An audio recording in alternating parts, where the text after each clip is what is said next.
19h47 dans Europe 1 Soir, la troisième partie. Parlons des Jeux Olympiques avec coach Perrin. Bonsoir Jean-Claude Perrin. Oui, bonsoir à tous. Bonsoir Thomas. Bonsoir, merci d'être avec nous, toujours accompagné de Bernard Cohen-Haddad, président de la CPME Île-de-France, et Gilles Boutin, chef des informations du Figaro. Coach Perrin, je me tourne vers vous tout d'abord, puisqu'on a une soirée riche en athlétisme. Ce soir, je vois 110 mètres et masculin, je vois le triple saut masculin, je vois le 400 mètres et masculin, je vois le 200 mètres masculin. Il y a bien sûr du saut à la perche qui va commencer ce soir. Qu'est-ce qui va nous amener des médailles selon vous, coach? C'est toujours très très difficile. Vous êtes infernal, hein, vous les médias. Hein. Comment aller chercher des médailles? Il faut déjà être dans les finales. On vient de voir un garçon formidable du cross qui s'est qualifié sur 400 haies. On n'a pas été vernis, hein, c'est-à-dire que nos gars ont été éliminés sur le 110. On avait porté beaucoup de témoignages sur Zoya. Ça n'a pas marché. Il fait 4e. Il est battu au centième de seconde. Les filles à la perche ne sont pas au mieux à 4,60. En fait, c'est une grande soirée pour tout le monde. Et puis la lutte est terrible. Hein. Le stade d'athlétisme, c'est un ring. Non, c'est vrai qu'on en attend encore des médailles. Après, on a été trop bien habitués peut-être depuis le début des Jeux. Bon, ce soir, donc effectivement. Oui. C'est ça votre problème. Il y en aura une quasiment assurée, puisque dans la boxe 63 kilos, eh bien, il y a une finale. Sofiane Oumia qui partira, on l'espère, avec l'or, ou sinon avec l'argent. La boxe, coach Perrin, c'est un sport dans lequel les Français sont bons? Oui, ils sont bons parce qu'on a de très très bons techniciens. On est comme les Cubains. Du reste, on en a un qui nous donne des conseils, un entraîneur. La boxe est un très grand sport éducatif. Alors de la boxe, on retient toujours uniquement les professionnels, les combats, les scandales, l'argent. Mais c'est un grand sport éducatif. Du reste, bien avant le début du siècle, en 1850, il était indispensable de boxer quand on était dans les collèges anglais. Jean-Claude Perrin, vous restez avec nous. Je me tourne vers nos deux débatteurs du soir, Gilles Boutin, Bernard Cohen-Haddad. On est à quelques jours maintenant de la fin des Jeux Olympiques. On pourrait presque commencer à sentir un petit blues s'installer. Alors qu'on a eu 10 jours grandioses, plein de médailles, plein de bonnes énergies, de bonnes émotions dans la capitale, on a presque envie que ça s'arrête jamais ce moment, alors que les épreuves vont s'arrêter dans 3 jours maintenant. On a un superbe moment d'émotion, de médailles, mais on a une belle pagaille dans Paris aussi. Alors attendez, je crois qu'il faut aussi revenir les pieds sur terre. C'est bien que ça continue, on a des athlètes merveilleux. On a effectivement une récolte, une moisson de médailles, comme l'a dit Jean-Claude tout à l'heure, phénoménale. Il y a des disciplines qu'il faut qu'ils s'entraînent un peu plus. C'est comme disait Jean-Claude, il faut souffrir pour gagner. Et puis, c'est bien aussi qu'on passe aux Paralympiques, parce que n'oublions pas les Paralympiques. Juste un moment, parce que Jean-Claude parlait de boxe, et je sais qu'il va partager ce que je dis. On est un certain nombre à avoir aimé, adoré, fréquenté Jean-Paul Belmondo, qui était un boxeur émérite. Jean-Paul Belmondo, Charles Gérard adorait la boxe. C'était des hommes à l'ancienne, et se balader, danser autour d'un ring, s'entraîner, pour eux, c'était une façon d'être, une façon de vivre. C'est ça aussi qu'on aime bien dans la boxe, c'est pas uniquement se taper dessus. La classe à la française en boxe, mais on l'a vu également en escrime, on l'a vu en équitation. Ces Jeux Olympiques, ils ont donné une image rayonnante de la France. On aura envie que ça continue, Gilles Boutin. Oui, mais c'est comme tout, il faut pas abuser des bonnes choses. Déjà, là, on a goûté à la drogue de l'or pendant une semaine. Là, on se rappelle cette semaine que finalement, on n'est pas bon dans toutes les catégories, notamment en athlétisme. Donc, on aurait pu évidemment souhaiter continuer de surfer là-dessus, sur cet état d'esprit, mais honnêtement, faire durer cet événement encore une autre semaine semblerait quelque peu invraisemblable. Et puis, vous faites pas tenir artificiellement non plus un état d'esprit éternellement, et qui plus est avec toutes les contraintes que ça représente. Et puis, Paris doit aussi après se préparer à nouveau à voir revenir ces vrais habitants, avec leurs sa vie économique, leur métro bien rempli.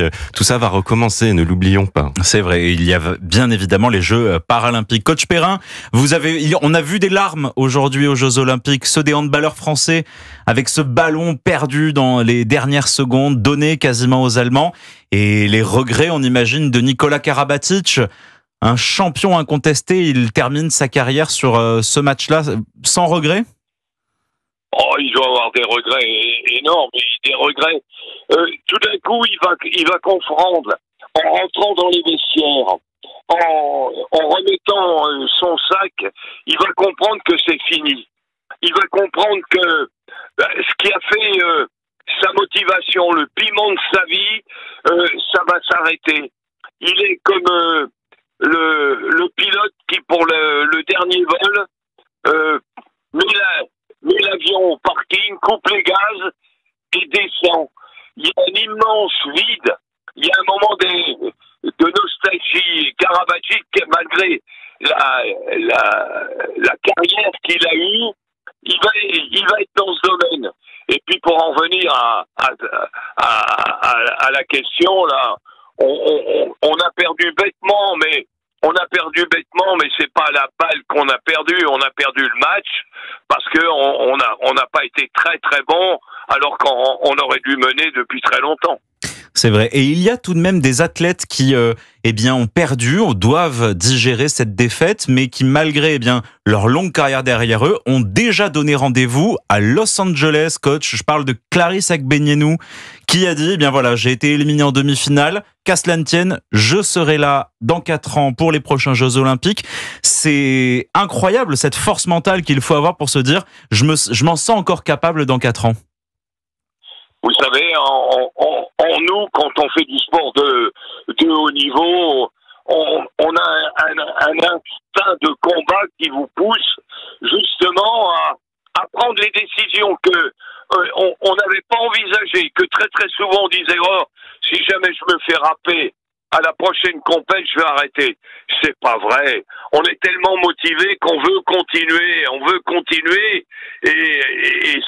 et ma foi, pour beaucoup, Los Angeles va être en point de mire, comme les étrangers avaient en point de mire notre capitale.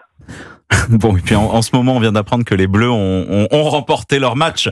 Elles sont qualifiées pour la demi-finale. Les Bleus du basket, bien sûr, qui ont éliminé l'Allemagne. Elles ont pris leur revanche après que les Bleus du handball, eux, aient été éliminés par l'Allemagne. Bon, l'abnégation, nous dit Coach Perrin. C'est une belle valeur, ça, que nous transmet le fait de se dire, très bien, je suis peut-être trop vieux pour certains, qu'importe, je continue et je serai là dans 4 ans. Mais quand on est un champion, on se transcende, on tombe, on se relève, on travaille et on souffre et on gagne. C'est ça un champion, c'est ce qui fait la différence entre un champion et nous. Parce que nous, c'est beaucoup plus difficile. Un champion, il est formaté, il n'a qu'un objectif, c'est de gagner et de travailler pour gagner. Ils sont doués, ces hommes et ces femmes. Bien entendu, si on n'est pas doué, on est un homme comme les autres ou une femme comme les autres. Mais au-delà, ils ont une capacité de travail, une capacité à encaisser, une volonté sans faille et puis aussi, souvent, une grande générosité parce qu'ils savent aussi donner. Et on voit en ce moment justement les images des Bleus qui s'auto-congratulent, qui se félicitent. Ça dénote avec les images du handball. Il y a à peu près 1h30 maintenant, les handballeurs français qui ont été éliminés par l'Allemagne. Bon, c'est la joie de ces sports collectifs que l'on voit ce soir, Gilles Boutin, sur ces Jeux Olympiques-là. On voit la performance d'athlètes, on a vu Léon Marchand, mais également la performance d'équipe. La France est forte également de ces clubs-là, de sports collectifs. Elle l'est, bien sûr. Et puis en plus, c'est un excellent message qui est envoyé. C'est-à-dire qu'on adore les performances individuelles du type Léon Marchand, mais c'est plutôt exceptionnel. En réalité, la force française et ce qui anime le peuple français, ce sont principalement ces équipes. Je pense au hand, au rugby, au foot. Et donc, c'est dans cette ferveur collective qu'on se retrouve. Et pour prolonger sur ce que vous disiez sur l'abnégation, ce qui est très français, c'est l'esprit de revanche aussi. Ce qui est plus difficile, c'est de maintenir le plus haut niveau et de se challenger soi-même. C'est-à-dire que pour moi, l'exemple parfait, c'est les All Blacks. C'est-à-dire que eux jouent pour leur survie au niveau mondial à chaque match. Et nous, notre difficulté, c'est à repartir à chaque fois, quand bien même on est les vainqueurs. On peut avoir tendance à se reposer sur nos lauriers. Et c'est un des enjeux pour Léon Marchand, d'ailleurs, qui a été très souligné par des spécialistes, c'est de dire maintenant, il a tout gagné pour ses JO, il va falloir repartir et ne rien lâcher et ne pas céder à une espèce de contentement tranquille. Demain, coach Perrin, demain les yeux seront rivés sur la Seine puisqu'il y a une des 2 dernières épreuves prévues dans le fleuve qui doit se dérouler, là, le marathon en eau libre. Ça a été tout un feuilleton, ces épreuves dans la Seine. Ça a coûté très cher. Finalement, on a appris ce matin que Claire Michel, l'athlète belge, n'avait pas été contaminée dans la Seine, mais par un virus. On a eu des résultats positifs également au niveau des seuils de bactéries dans le fleuve qui a permis un entraînement. Bon, finalement, c'était un drame pour pas grand-chose, ces épreuves dans la Seine, coach Perrin. C'est-à-dire qu'on met en parallèle et on va faire des comparaisons entre les sommes astronomiques qu'il a fallu dépenser, non pas pour purifier la Seine, on n'y arrivera jamais. Ça fait des centaines d'années qu'on essaye. Le problème est très très compliqué sur le plan technique et sur le plan biologique. Le fait d'avoir nagé dans la Seine, pour moi, c'est une prise de risque importante, mais elle valait le coup. Vous vous rendez compte, le triathlon olympique, une des plus grandes épreuves que l'on voit actuellement dans le monde, au cœur d'une ville comme Paris. On pensait que c'était réalisable. Alors évidemment, là vous allez en avoir des tartines de polémique. Hein. Les gens vont s'en donner à cœur joie. C'est trop cher, il y a des bactéries, les gens ont des plaques, il y en a qui vont avoir des boutons. Permettez-moi de vous dire, hein, quand j'ai vu attentivement avec un triathlète à Rio. À Rio, on a nagé, non pas dans la mer, mais dans un morceau de lagune. C'était dégueulasse. Il y avait des boîtes de conserve partout. On a essayé avec des filets de les enlever. C'était terrible. Là, on en est loin. Hein. On voit pas des poissons crevés sur le bord de la rive. Bernard Cohen-Haddad, beaucoup de bruit pour rien, ces polémiques autour de la Seine. Moi, j'ai toujours été favorable à ce beau défi de rendre un fleuve accessible à ceux qui vivent autour. Et quel que soit le montant, je trouve que c'est pas normal lorsqu'on est parisien, on ait une eau de la Seine qui ne soit pas propre, comme à Berlin, comme à Rome, comme à Vienne. Et ça, je trouvais ça dommage. Maintenant, la polémique, elle est polémique. Moi, j'ai plutôt des boutons quand on m'empêche de circuler à Paris en voiture ou en scooter motorisé. Après, s'il faut se baigner dans la Seine et qu'elle est propre, j'aurai aucun problème. Eh bien, engageons que l'on puisse se baigner dans la Seine comme l'on puisse circuler le plus rapidement possible dans la capitale. Merci beaucoup Bernard Cohen-Haddad, merci Gilles Boutin, merci coach Perrin d'avoir été avec nous dans Europe 1 Soir.